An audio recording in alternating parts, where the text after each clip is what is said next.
All right, friends.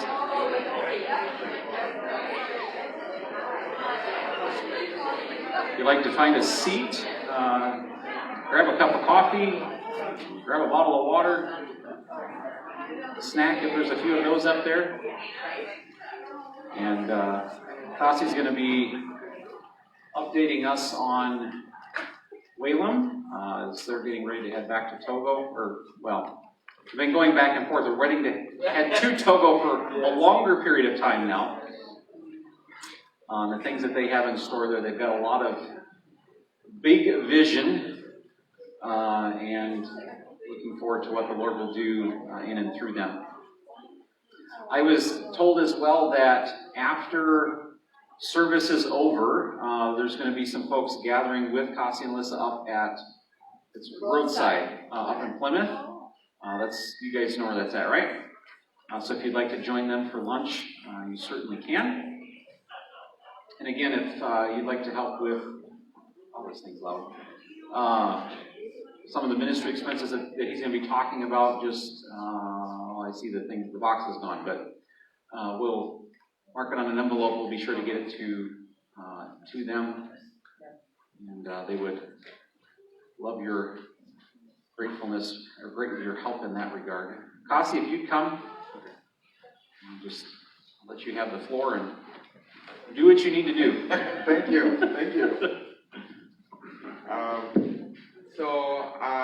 We will dive right into it.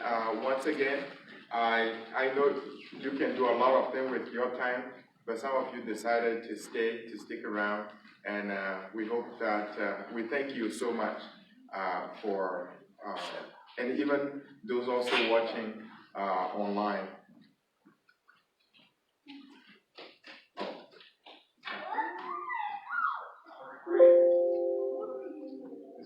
Oh, okay, there we go. So I know some of you are already familiar with Togo, but what is Togo? You see that little red, probably point over there. So basically that's what we call West Africa, Nigeria being, Big Benin, Ghana, and so that's where Togo is, and that's the flag. It's a French colonized country, and so most of the thing that the language there is French. Oh, okay. And so the landscape, for some of you watching online, probably we can show you the kids to get bigger. It's Joshua and Samuel. No, that's it. So the landscape is, you have a place like a city. Like a city, and then jungly, and then like a village and type of thing. So that's kind of what it is. And even though we'll be living like in a sort of Lome suburb, our ministry so far we did it all the way up in the northern side of Togo, which is predominantly Muslims. But then again, just to show you, this forward. Where do I point at? Right here. Okay. And so people also do ask about Togo, what's the economy, what people live off.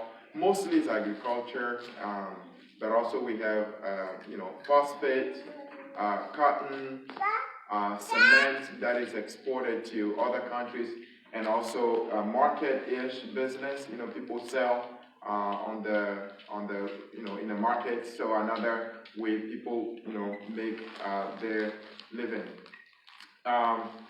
So the religious affiliation, I want to talk to you a little bit about the religious affiliation because it's very important. Some mission organization believes that countries in West Africa are already, very well reached with the gospel. But even though this is 2004, it doesn't make much. There is not much change in it. So when you look at the green part, you can tell that that's the most percentage out there, and that's the traditional belief. So people who don't believe in God or anything at all, so kind of they believe in great-great-grandpa being the one protecting them and all that. Roman Catholic is the second, which is 27.8%, and then the other one is Muslims, 13%, and then we have independent and other Christianity, just 9.9, and then we have a Protestant and then non-religious, 4.9, and you have other, 1.2. But truly, to put in a perspective for you, you can add the green to the blue and to the purple or the pink. And what I mean is this one plus this one plus this one. Basically, and not to exaggerate, but even you can add this to it. So basically this whole thing, a lot of them actually are still non-believers, if you want to look at it realistically. Catholic, the people who go into Catholic after church are the same people who go to the witch doctor. So you can easily add them, put that group together. So the percentage, it's way over, close to almost 80% of people who are still not reached with the gospel. And I think that graph says a lot about that.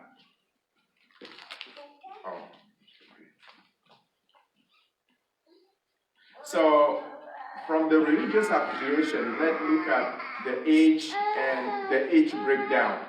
And that's from 2018 research. So, and we're going to contrast that with the US so that you get the picture. So in Togo, 39.8%, almost 40% of the population is under 15. 27.6% of the population is between 15 to 29.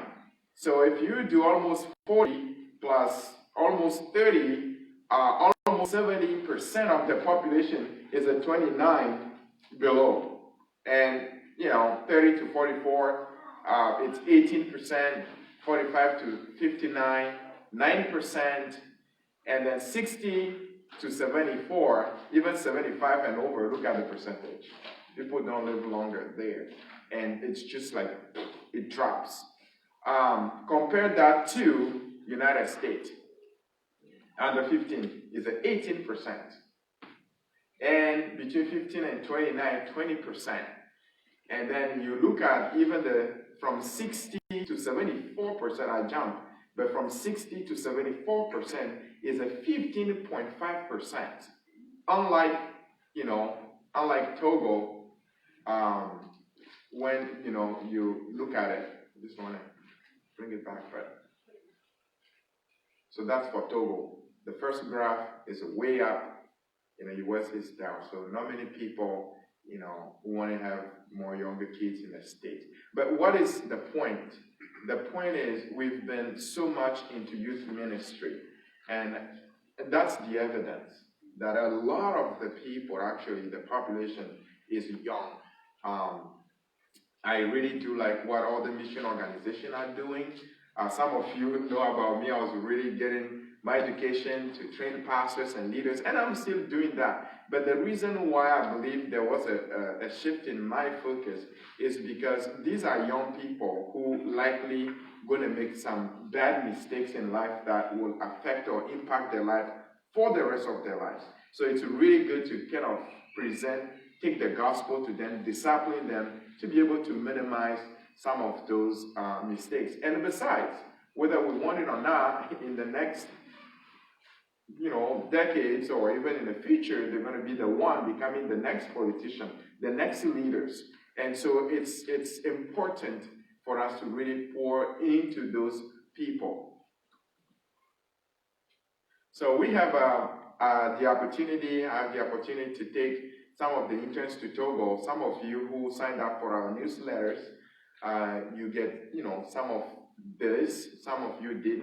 If you want us to add you to our newsletters, we do have a prayer card over there. Just please pick one. Shoot us an email and say, hey, add me to your emailing letter. We're not going to charge you. So then you cannot keep up with us what's happening. But it wasn't just a totally different experience I've had, because I never taken any, young people or college kids for that long period and for that distance either. But I would like you to hear it from one of them.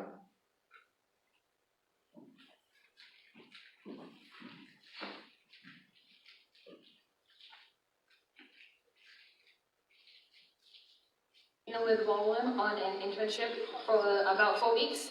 While I've been here, I've been able to teach English in a local school and to just jump into the ministries that WALYM is able to either put on or be a part of, and just really get to see the need of the people here. The two biggest needs I've seen is spiritual need and physical need. Just the physical need of people being here to do ministry. We've had a lot of opportunities to go to churches, to work with kids, but we've also had a lot of opportunities we were not able to take advantage of just because there weren't enough of us here, there wasn't enough time, and we really could just use more people to come and to just give some time and to get into the ministries that are already working, already going. But the biggest need that has really impacted me that I've seen is the spiritual need. In the classrooms, I was able to teach some of my kids John 3:16. I was able to play with them, and I was able to see just the lack of any spiritual knowledge need that they have. Along with that, we've been able to just see the need of the people where they are physically worshiping idols. They don't know the gospel, they don't know the truth, and they are lost without even knowing that there's a hope out there for them. And God has just used that to show me that there is a great spiritual need here in Togo, and that there are many people who need His truth, but there's also a great spiritual need back in the States. And so I don't know for sure where God's going to put me, but whether He brings me back to Togo or keeps me in the States, He has really just opened my mind to the need, and that is something that's going to impact my ministry for the rest of my life. So I encourage you, if you're considering a short-term mission trip, a long-term mission trip, do it. Come, you won't regret it, and God will use this time to just open your eyes to the need that He has for workers, for just reaching people with the truth and with the gospel. So please come. I do. That's Ali. Boy, she's really strong. When we were in Togo, actually, she lost 2 of her aunts in 2 weeks. Her mother's sisters. One of them was sick, but they didn't know she would die. And then another one also, passed away. And it was really, really hard for her. But still see, it kind of became a reality, be on the field serving the Lord. And every time your news, and the phone rings, it's your mom telling you that she lost another sister. But, she really managed through it all. They taught English as a second language in Togo in a public school. I mean, zero gospel. In fact, I was telling them that Togolese government won't even allow me to bring the gospel to public school. They don't allow the Bible in there. But the mentality in most countries in Africa, people think every American is a Christian. So they don't really give you a hard time. So they use that opportunity to, they taught the kids English like every day.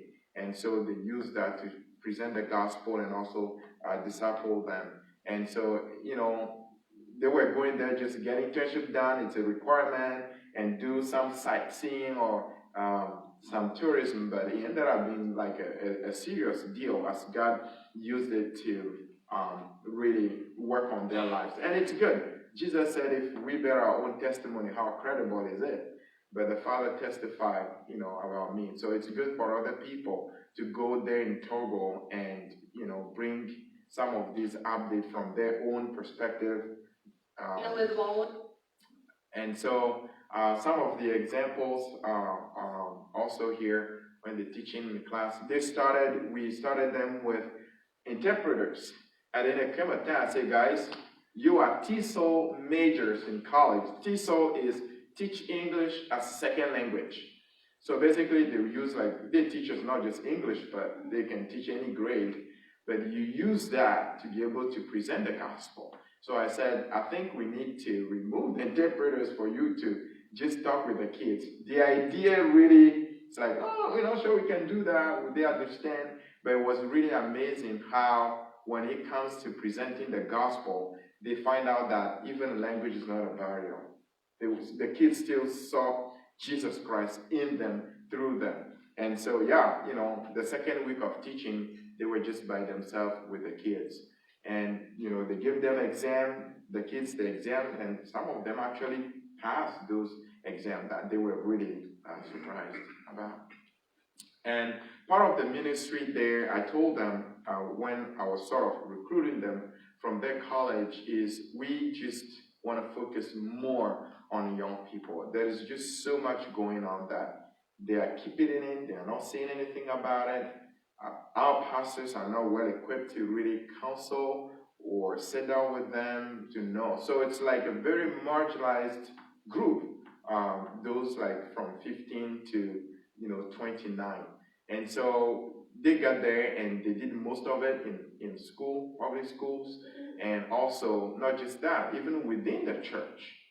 So we were doing both. People who are not saved, take Jesus to them and try to disciple them. Those who are already saved are struggling in their walk, disciple them, strengthen them. So they get the feel of all these fields. So Audrey, the one back there, she didn't have a requirement, to intern or to do internship.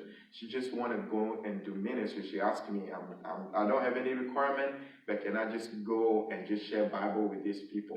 Little that she knows that she's going to be teaching almost morning till evening. And so she taught the young people, how to discern the will of God. And that went really well because a lot of people want to date someone. Is it the one God has for me? Or I want to pursue this in life. Is what God has for me. How do I know? So that teaching really encouraged them a lot. Another, teaching. And so that's Heather. A short testimony about her. She's more like me, very stubborn and opinionated. And so I thought we didn't have even a personality clash in Togo, but that wasn't the case. Boy, she was really sick. She could barely walk. And so I know she doesn't need to see a doctor. It's just sick. And it's like, you shouldn't go. She said, no, I'm going. I said, I don't really think so. She said, no, there is nothing you can do to convince me. And I was like, wow, aren't you stubborn? And so, so she went and they did it because they said this. He said, to be honest with you, when I came here, it's like, I just want to get my internship done and head out. But the love that the gospel, the way it started thriving among the kids, the love the kids were reflecting, is like, she said, actually, I'll be more sick if I just sit home. And indeed, she went and came back. She was actually doing really well. But I did thank God for the way they took their ministry seriously. At home, they were figuring out the curriculum. The teachers, they're supposed to have a curriculum for them, teaching plan. They didn't do anything. And everything was in French. And, they got to convert everything into English and teach the kids. Because the lesson they were teaching wasn't their lesson. It was a curriculum that the Togolese government has for the academic year for the public school. That's what they have to teach. So it was definitely a growing experience for them. So let's hear Heather what she also had to say. Hi, my name is Heather Nicholson, and I am a senior in missions at Appalachian Bible College. And I am here in Togo, West Africa, serving with WALYM, doing an internship teaching English. And one of the aspects that I really grew to love while serving here was the fellowship and just the unity of the WALYM team that's here in Togo. Serving alongside brothers and sisters in Christ from a different culture and a different perspective has really grown my understanding of what it means to serve Christ in a body and as believers together. And just seeing the love and humility and compassion that they have for one another and then those they're serving really was just a blessing. And it really grew my perspective of what it means to serve and to grow with one another and just to love one another as the body of Christ should. So being able to support them here was an amazing opportunity. If you are able to do it, I would highly encourage you to. But even if you aren't able to come here, being able to support others coming here or those who are already here, whether it be financially or spiritually through prayer and notes of encouragement, it's just a real blessing to be a part of it. And actually, that was the class she taught throughout the whole time she was there, and that was the most difficult class she has. You can tell they were talking. She came home at some point, I can tell she was so exhausted, really tired, and we debrief at the end of the day. And it's like, so how did it go? Said, these kids will not listen. And she said, and I said, what do you think you should do as a teacher? You got to make them listen. You are in charge of that class. She said, I know what I want to do, but I don't know if I want to do it. I said, well, what do you think? They said, well, I'll let you know how it goes tomorrow. So she went back, and the kids, she told me she gave them multiple warning, and they won't listen, so asked some of them to go kneel down in a corner. So they were in their needs for a couple of days, a couple of, minutes or so. I think someone, she said, got to be there like probably more than 5 minutes. I tell you what, the next day, they all respected her. And so the teaching went on smoothly. And so Hi, my name is Heather Nicholson. That was amazing. Still, the picture back there I just kept is the same thing about. We did discipleship and teaching of the will of God in different churches. This is a hospital. Some of you might be familiar with ABWE hospital. I took them there also to see, because I remember when I was, actually this hospital built on my grandpa's land, and so we had the privilege to go there, and sometimes I go there to pray with people. And so I took them there, and there was like, almost 3 kids with, cancer. And, and the pediatrician was telling us, like, I have no idea. All that I knew I did, but I don't really know how long they're going to live. And so, seeing all this, it's like, whoa, it was really hard, to take on, because, these are little kids. What do they know? And the parents are kind of powerless. There's not much they can do about it. And so, the idea, she's a Muslim, you can tell, and so the temptation to skip her, to go to the other hospital bed was there in me. But a part of me said, no, you cannot do that. So then I said, okay, I'm going to ask her. And I know like she's going to say no, she's going to reject me, but that's fine. So I asked her, I said, like, ma'am, can we pray for your child? She said, please, go ahead.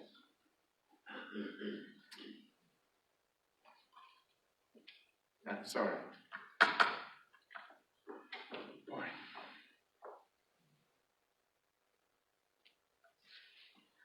So, we did pray for a lot of kids. We pray for our kids, and it's just, people are lost spiritually. Their health is also like, everything is upside down. And so I think it was really, I know, they had patients in that hospital in and out, but this was actually for me, first time.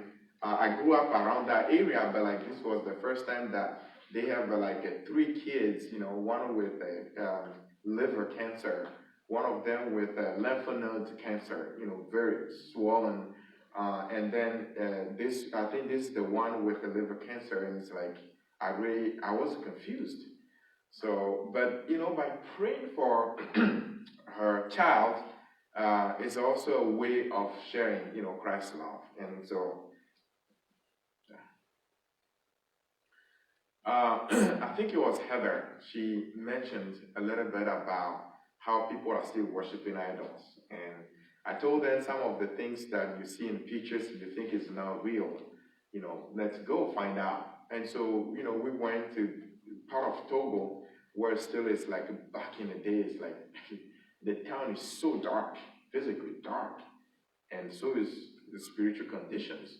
And so that's what they call, the thing that out there and has a bunch of food on the head, that is protecting the village. And they were really taken by surprise, how people still in this day and age still worship stuff like that.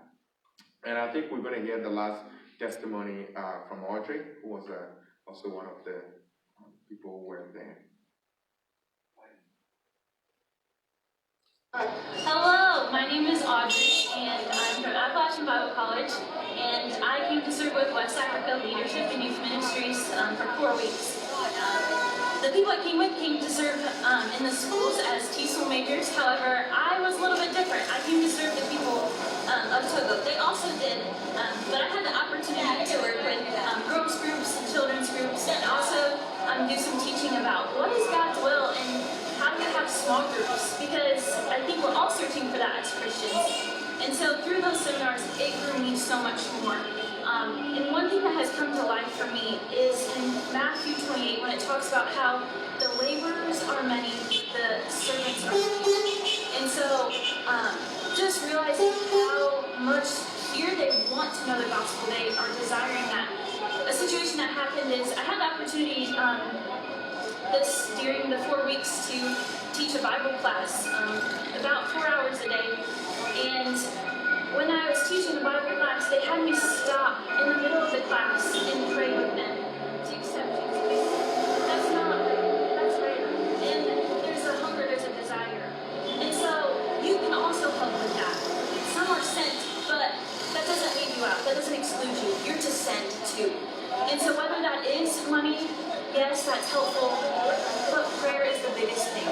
And don't forget, don't just pray for their protection, because we're going out, missionaries are going out, and they know it's not safe. But let the gospel lead you in your prayers and bring you to your knees just as much as them. And so, yes, help support, because I can tell you as a team, it was scary to start to come. But as we were in the airport, I think we all said, there's like a courage we have out because we know the support that's behind us of prayer. And there's just a faith that we're going in, not alone, that there's people in the States praying for us. There's people that are just sending us with their praise. And so don't just send people, but pray for people. And so there was a part she was saying, probably the bus was passing, didn't hear. She was teaching in the middle of the class. Actually, it was the kids that stopped her to accept Christ. And that was amazing. Some of you have heard about our church building project. We're still behind. The idea is to have a church and the school. Even I might talk a little bit about the school part, is because the magnitude that and the success and how the youth ministry has grown, we can't just be relying on VBS and all that. We want to have opportunity where we can help these kids almost like all the time to be able to disciple them. And the best way to do that is through school. Then you help them almost like Monday through Friday and for many hours. But also we do need a church to fellowship. And what is the church? What's the importance of a church building? I know we know that, but there were just few things that I want to pop up there on the screen to show you. The church that we need, a consistent meeting place, a neutral setting for people of our background, meaning like a place that they can come to as they are to hear the gospel. A location where we can fellowship. There are other believers in Togo, where we are. I don't see any Bible-believing church around there. And multi-purposes for events, meal, shelter, daily provisions for struggling members in community, social life, like Bible study groups and men's group. And Alisa, one of the things she's really yearning for, she did nutrition, and that's a big issue in Togo for young mothers, and use that to disciple people. But WALYM is not the first one in history to build a church or need a church. We read about in 1 Chronicles 29, verse 6. But the highlights of that verse, what we see is that people give willingly. Nobody was forced to work. There wasn't any twisting of arm. People give willingly. When David and his son made, the announcement that they want to build. The Bible said they give toward the work, and even mentioned the amount and what also was given. They said they rejoiced at the willing response. David was really glad that the people understood the need, and only the people can do it. David was a rich king. We can say that, but he didn't just want to do that just by himself. He involved the people into that project. He made known to the people the need. And the people, as God speaks to their heart, or God spoke to their heart, they gave toward the project. They gave willingly, they gave freely. And all that to God. And I would really encourage you to see it that way. Sometimes when people talk about school, churches, orphanage, we think they are like a materialistic thing, but in order for us to have a well-rounded ministry, we do need those things. What we have hoped for the church, we are not there yet, but we know that probably if you would focus more on the school and start fellowshipping inside the school while we keep raising funds for the church, that will really help. So I think we are around probably 20% of that amount. So please, as God leads you, I oftentimes said I can only speak to your mind, but only God can speak to your heart. He didn't give me that ability, but I pray that He will touch your heart to help us to, get there. So we have our prayer cards over there. We probably need to update the pictures again because the boys are growing. But as we project our address here, I just want to give two more points. First one is our support. We still need either 20 people who will give $100 each, or 40 people who will give $50 a month. And we would really love to see you to be one of those people, because it will really help us. When you're getting yourself into, this kind of thing, it's a major decision. Not only you leaving comfort behind, but you're leaving a lot behind. And to go in and have even finances to be another issue, then, that's not good. But some of you, like I said, we are really grateful. You're already supporting us as individuals. We just encourage you that we're not there yet. And we would love you to come on board with us. Then it's not just one person work. So we still need support, and whatever, maybe we just give that amount, but whatever God laid on your heart, to support us with. So then your support will go to our ministry, to that address. And some people ask if I want to give, how do I give? Some people, we love old school, just write a check, put it in an envelope, send it to the organization. Some people, they did it as a bill pay, like you pay a bill, so set it up online through your bank account. So your bank just send it directly to that address. You just need the address. And also we do have online giving as well. When you go on the website, it's there. It's a convenient. The only thing is they will deduct 5% because of, they got to protect your card and all that. So, but if it's a bill pay, a check that came in and all that, then 100% go toward us. We've had a few people from our friend also, give toward the other staff in Togo, but it's another need that we have. All this work, I'm just doing a portion of it. there were other people also involved. And as we raise our own support and we raise ministry support, then we believe that that should be able to cover some of those expenses. The second point, which is the last point, is that if one of you, any one of you, have a car that you can loan us from March through May, because we're going to ship almost everything. And so the beginning or second week of March, we will need a vehicle, just use for March, April, and then before we take off in May. And we promise we won't ship your car to Togo. We'll return it before we leave. But please, if you have, please talk to us, shoot us an email. We'd love to talk to you and give you more detail, or if you know someone, it doesn't have necessarily to be a van, even a 5-seater also could do that. So thank you for your patience. I was rushing through it, but I want to give you a chance also to ask questions if you have. Yes, sir, Todd. With the large Muslim population in the north, have you guys encountered any resistance? Yeah, we did. We were trying to plant a church over there, and the chief in the area made it clear to me that they would never allow us to plant a church. So it's just like a discipleship thing that they meet in a group. So that's another prayer request. I know about a pastor, he's not related to us, but he's also evangelical, that they went to vandalize his car because he was able to lead one Muslim to Christ, and he really actually left the mosque and started going to church. So you have those minor threat and all that, but it's not to the point where it's costing people life yet. So we are praying that God will keep it that way.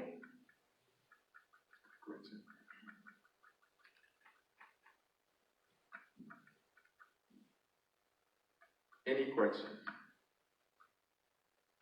Please ask anything. In the church building,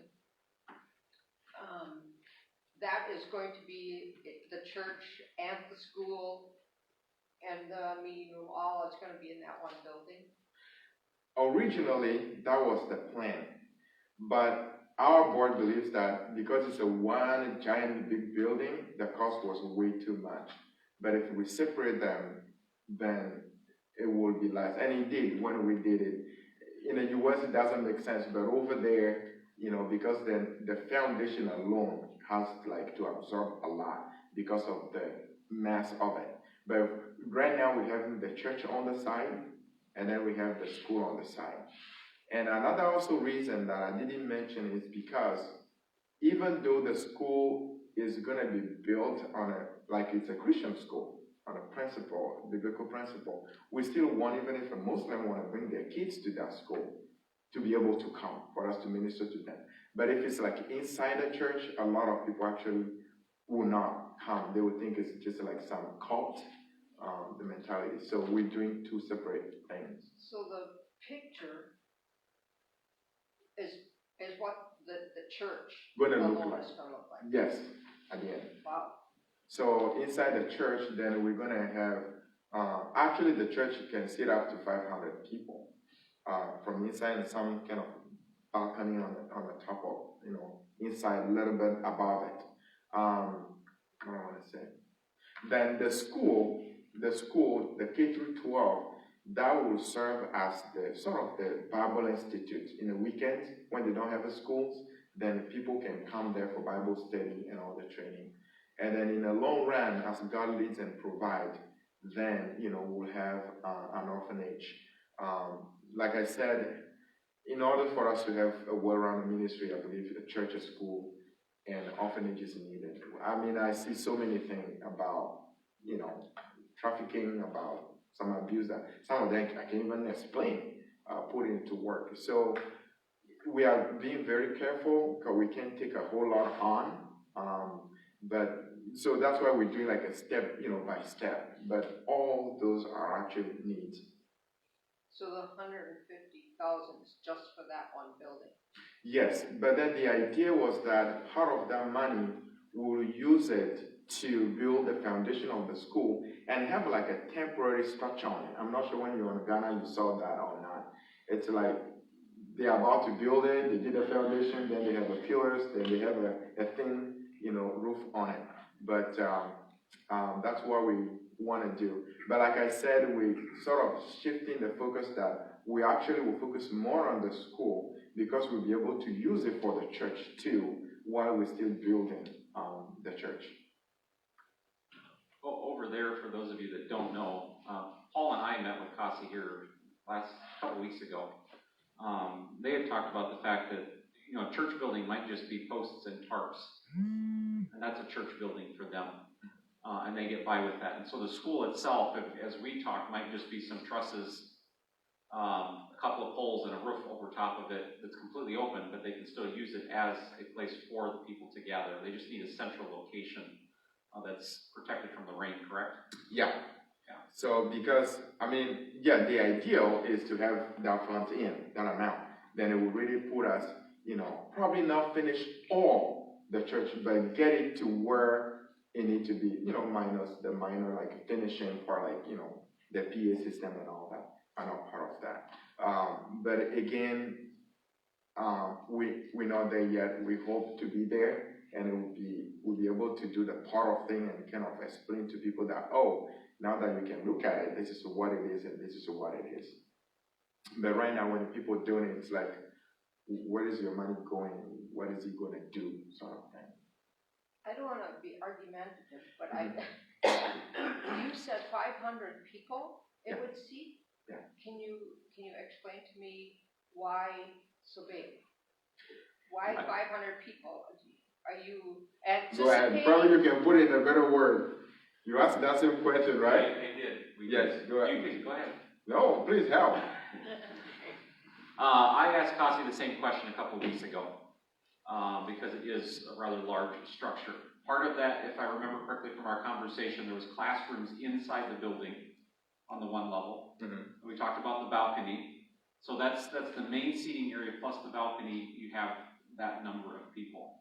It looks tall, and that's the reason because there is a third story on that building that the vision is later on, at some point when the money comes in, is to have a place for people to stay. And so the building will function then also as like a missionary housing area, or if they have pastors, teachers coming in, it's a place to stay for a little bit while they're at a conference, while they're at a teaching time. That's why the building looks so big, because it's going to serve multiple purposes all at the same time. Because I had that same question, and he has a vision in mind, and they're trying to do it in stages to get to that final point. Wow. Break it down. You put it in a better way than I can. Thank you. Yes. So probably to add to that is we don't want to build the structure, and a few days we start breaking it to make it bigger. I've seen churches doing that, and actually they lost members because they're going to halt the church for multiple months while Masons are kind of breaking the back of the wall and prolong it. So it comes down to math. Looking at that community, looking at that age group, looking at the population, how many people do you expect to have as a maximum? And then when you build, you know that you will now be tearing it down, doing it again, because it's gonna cost even more to kind of break down, rebuild. And now that Togo is coming out with a different building permit, that actually can hurt us. So the idea is just have it big, and then if we start is only 25 of us now, fine. But then we know that because there is nothing else in that area, we see that church becoming more like home for other believers coming there for the church conferences. And for me, we just don't want to be selfish, We share the same faith. It's a place that will serve the community, meaning even the country. So you are not argumentative. It's a good question. Yes.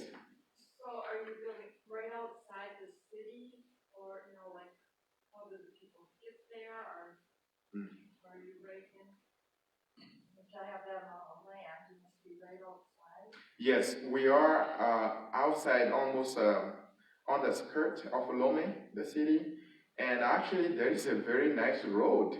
We were surprised that back there is a nice road paved, and because they have a natural gas factory or something, well, where the government has interest, they put a road on that. Where they don't, then it's just dirt. So there is a road. It's a very accessible to people to come there. So yeah. Yes, sir. It's always a tension to have American money going someplace. Is there going to be any Togo money? Do you see any believers contributing something to this project so that they've got a stake in it? Or Yes. okay. Yes. In fact, right now there are group of pastors that we get together, and I share the vision with them. Some of the church members come from very far to their churches. So some of them told me, like, when you have their problem, you don't need to come all the way here. And, they can help you. They will be part of, the building. They will be part of the project. Oh, yeah, I highly, speak of the kind of that we got to, be part of it. You got to take part of it.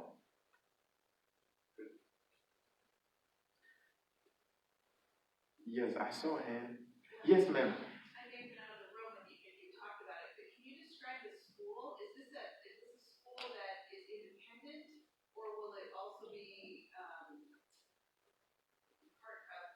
Government assistance, or how is the school going to function?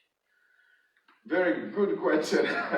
And I did not mention that point. So the school might not receive government assistance, even though we are planning on applying for it. But it's considered, like, in French we call it confessionnel.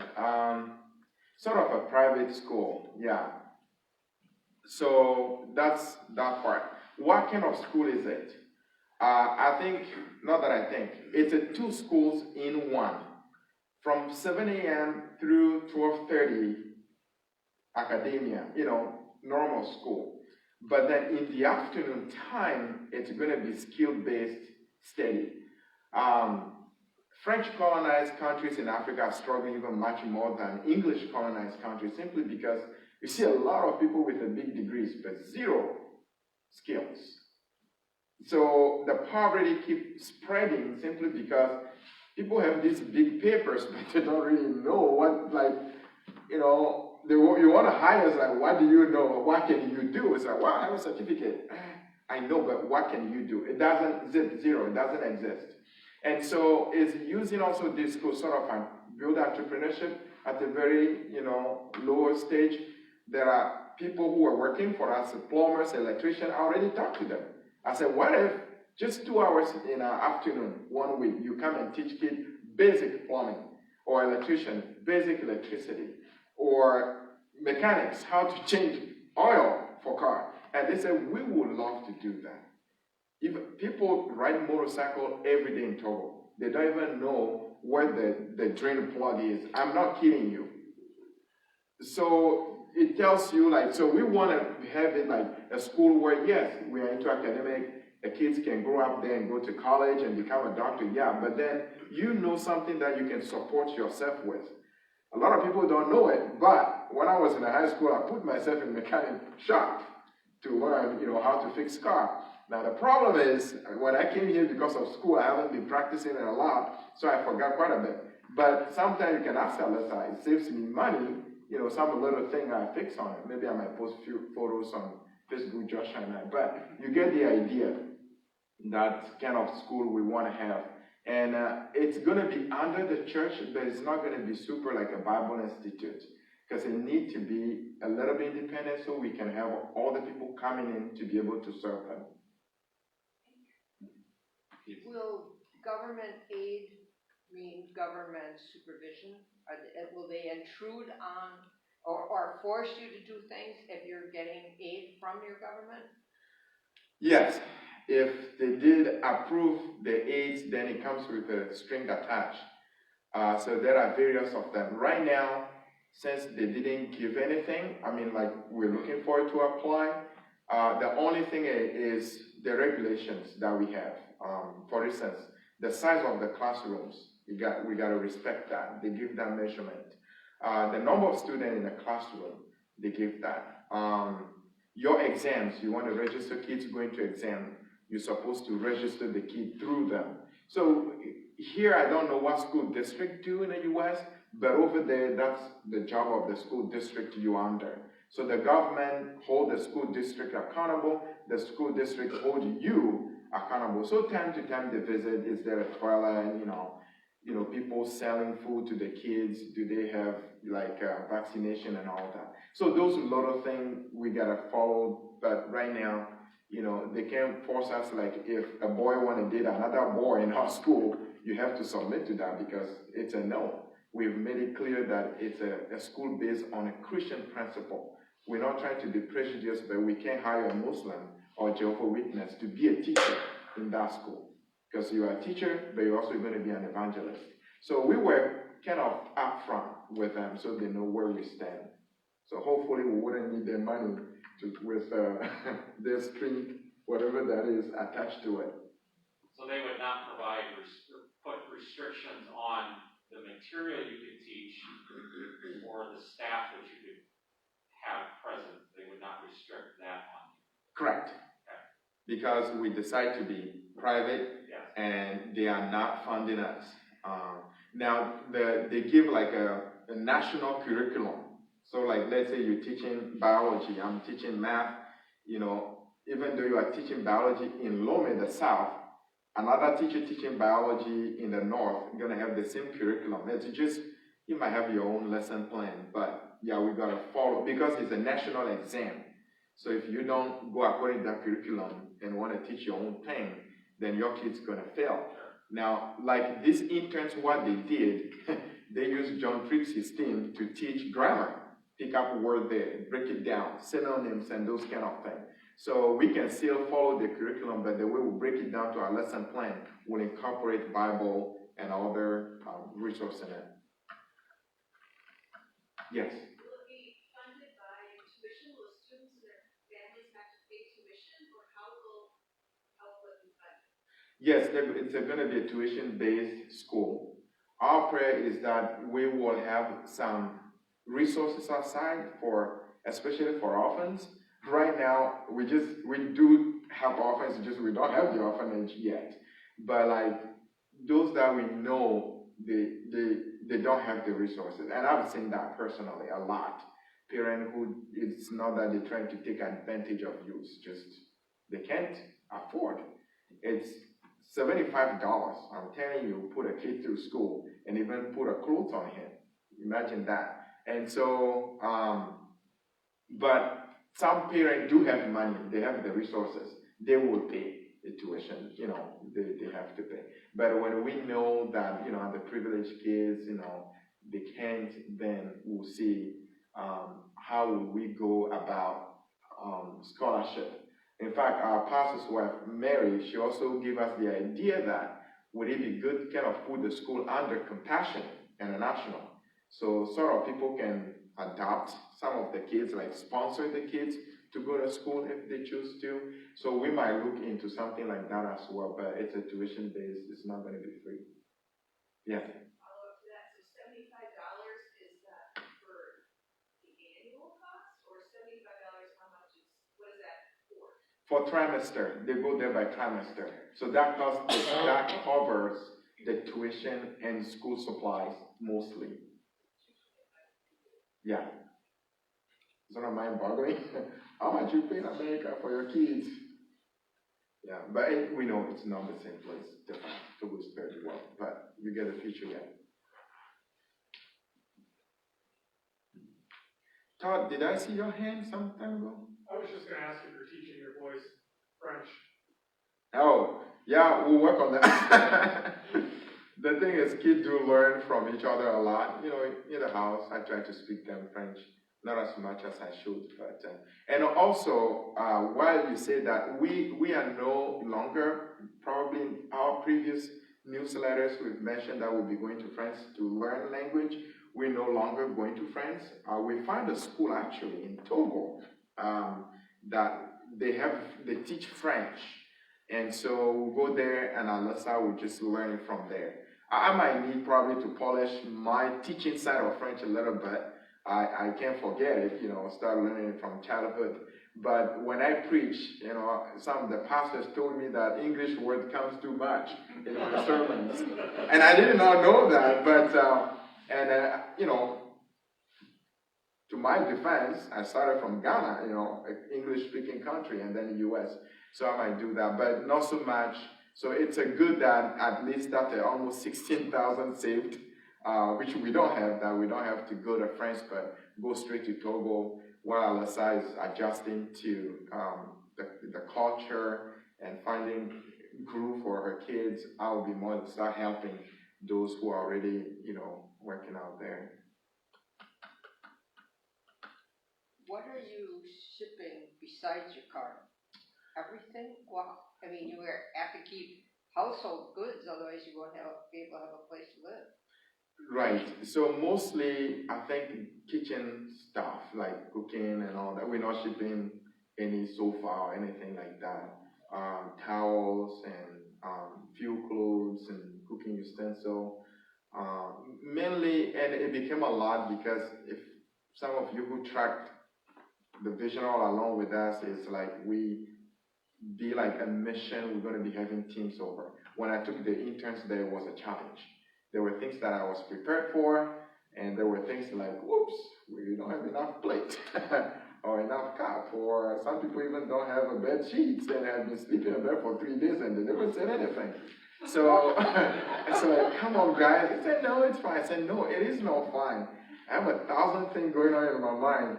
So, those kind of make sure that we have all that. So, it mount up quite a bit. We're also getting a washer, dry washer, not so much about dryer because of the sun, but a washer also from here. Togo has a lot, but they like the lowest, the cheapest grade of China.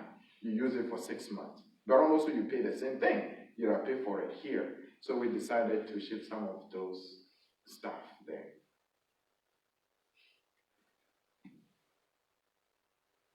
Did I see Nikki? No? Okay.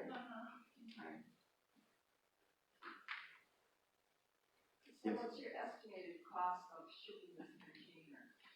When we had the guy who has been shipping few stuff when he came over, he talked about 9,000, and now we have additional boxes to that, so we don't know whether that will still be, the cost, but that's, the estimate.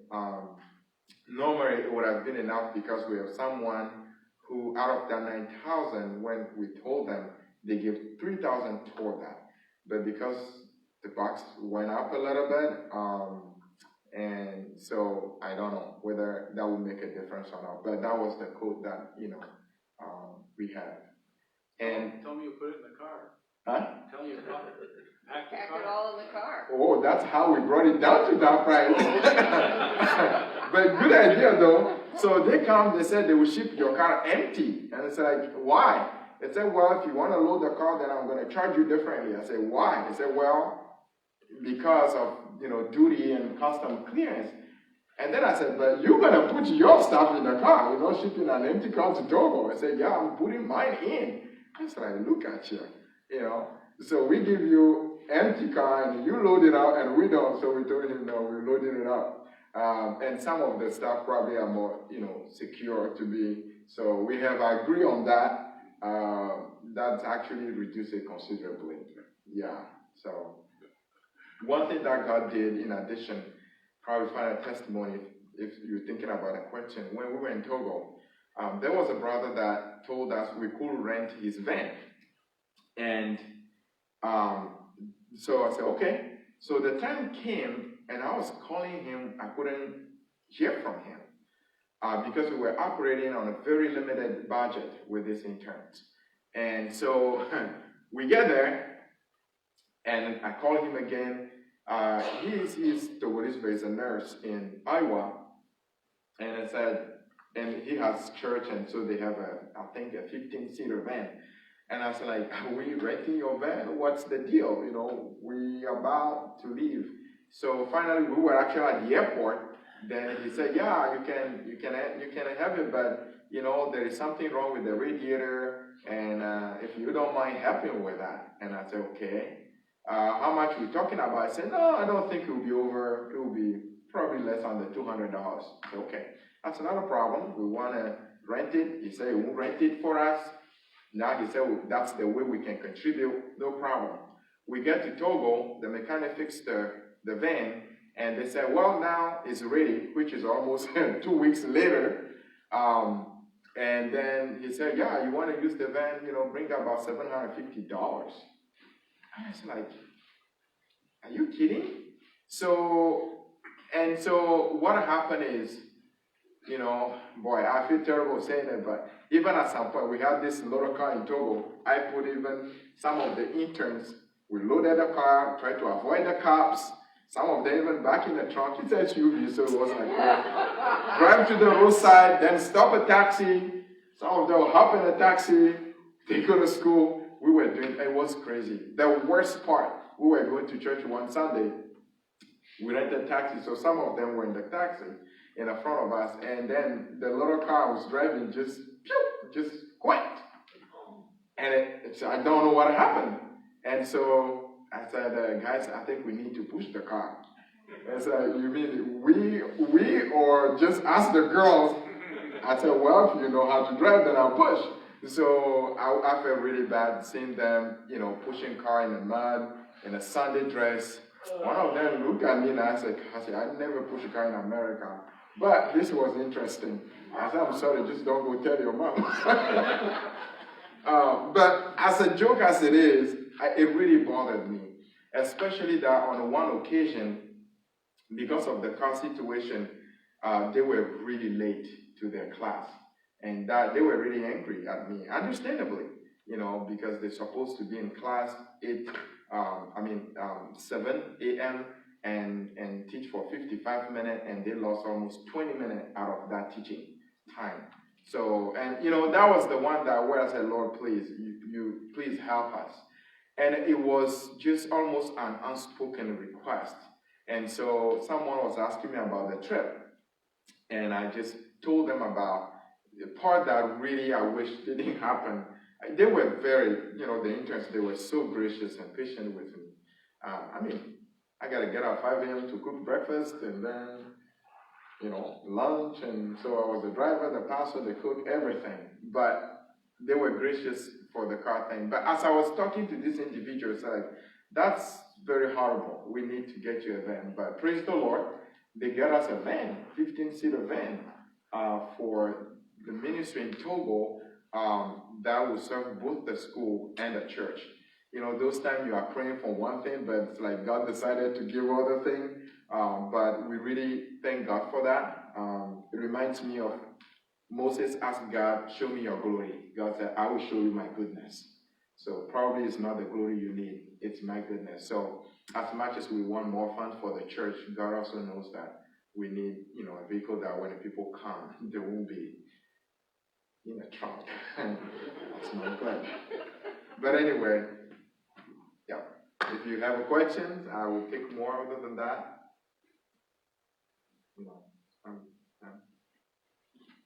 No more questions? Going once, twice? So. Gone. Paul, would you pray? Sure.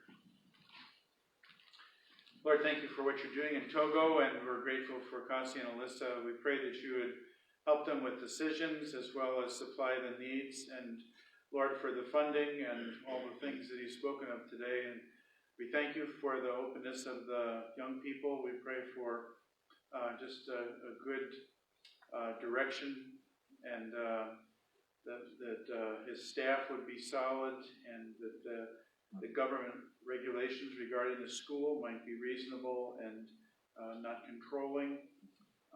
We pray that you would raise up the funding for the container to be shipped, as well as their support and the foundation and roof for the school. We pray that you would help them with ministry, and that we would be able to rejoice with what you're doing. Thank you for his report this morning. In Jesus' name, amen. Amen. And a final announcement, please. Like I said, if you want us to be, part of our emailing list, please just grab our card and shoot us an email that, hey, add us, because we've realized there were people receiving our newsletter that they didn't want it to. So we don't want to make that kind of mistake. So please grab the card and just, email us. Can you put us on your emailing list, and you'll be receiving our updates. Thank you so much for your time. Truly appreciate it. Maybe one day some of you can visit us in Togo.